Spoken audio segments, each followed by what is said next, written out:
Deep into the Second World War, the province of Bengal in British India was struck by a devastating famine. Starvation and resulting disease combined to kill up to 4 million people, nearly a tenth of Bengal's population. At the time, the Indian and British governments blamed provincial governments for failing to deal with the crisis. More recently, personal correspondence from wartime Britain suggests the real person to blame for all these deaths is Prime Minister Winston Churchill.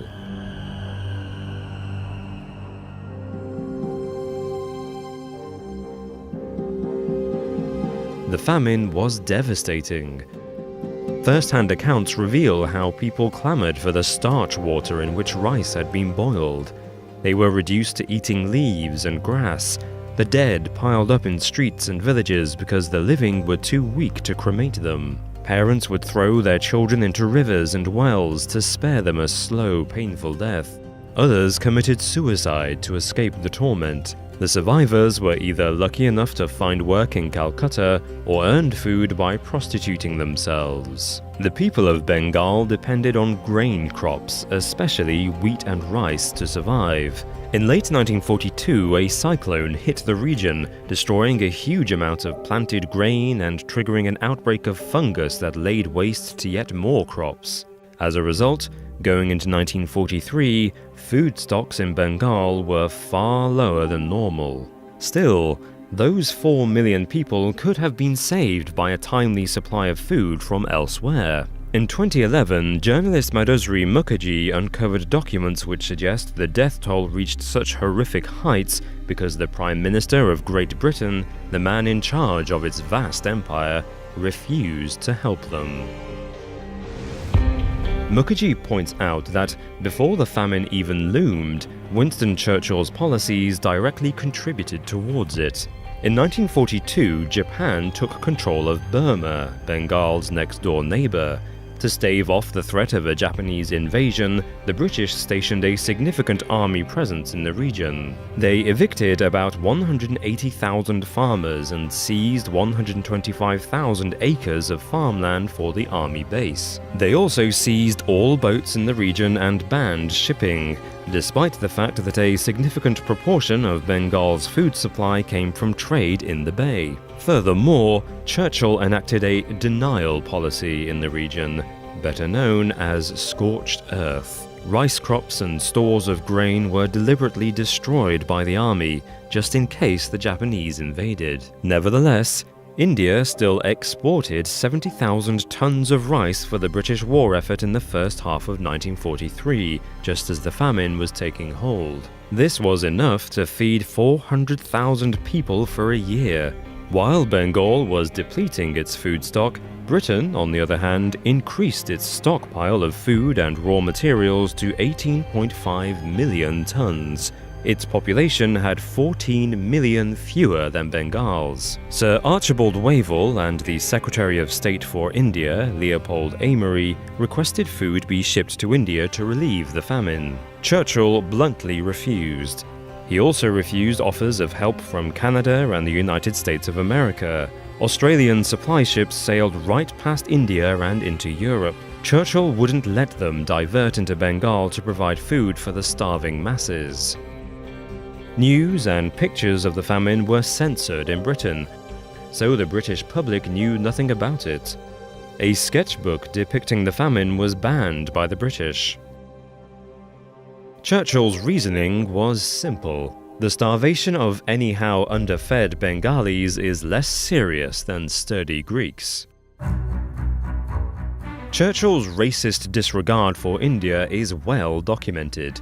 He despised Gandhi and infamously called Hindus a beastly people with a beastly religion. Regarding the 1943 crisis in Bengal, he said, "Famine or no famine, Indians will breed like rabbits." Yet, despite this undeniable prejudice, British-controlled India was no stranger to famine crises. The Indian famine codes were designed for just such a situation. First, the government had to ensure there was enough food available in Bengal, then they had to give it to the people affected by famine. However, The official Famine Inquiry Commission found that the Bengalese government deliberately overestimated the amount of food produced in the 1942 harvest. For political reasons and from systemic bureaucratic ineptitude, they calculated there was actually too much food for people to starve. Consequently, they did not bother to store enough spare food in case of a crisis. The situation was further complicated by the devolved democracy of India's provinces, which discouraged provinces from exporting food to each other. To make matters worse, Viceroy Linlithgow, the Governor-General of India, believed the shortage of food was purely down to greedy Bengalese traders hoarding grain. The provincial governments agreed with him. When the famine hit in mid-1943, every level of the government was neither able nor willing to feed the people of Bengal. But in August 1943, the Statesman newspaper broke censorship rules to publish photos of the famine victims. The images shocked the world and action was taken. Viceroy Linlithgow was replaced by Sir Archibald Wavell in October. He and Leopold Amery said India needed 1 million tons of grain. In the first 9 months of 1944, Churchill arranged for 350,000 tons of wheat to be shipped to India. He also asked President Roosevelt for another 50,000 tons, but Roosevelt was unable to divert ships to India. Luckily for Bengal, the harvest of December 1943 was enough to end the famine, along with the belated supplies from abroad. Churchill's family and defenders claim he was not responsible for the famine. They say he did his best in a difficult situation, understandably prioritizing the European arena of war over the Indian famine. They put the blame on the Indian government for failing to plan for and alleviate the crisis, even though they had an established procedure for doing so. Yet, documents prove Churchill was unashamedly callous towards India. His friends wrote about his racism. Madhusri Mukherjee notes that India was well on its way to independence at this point in history.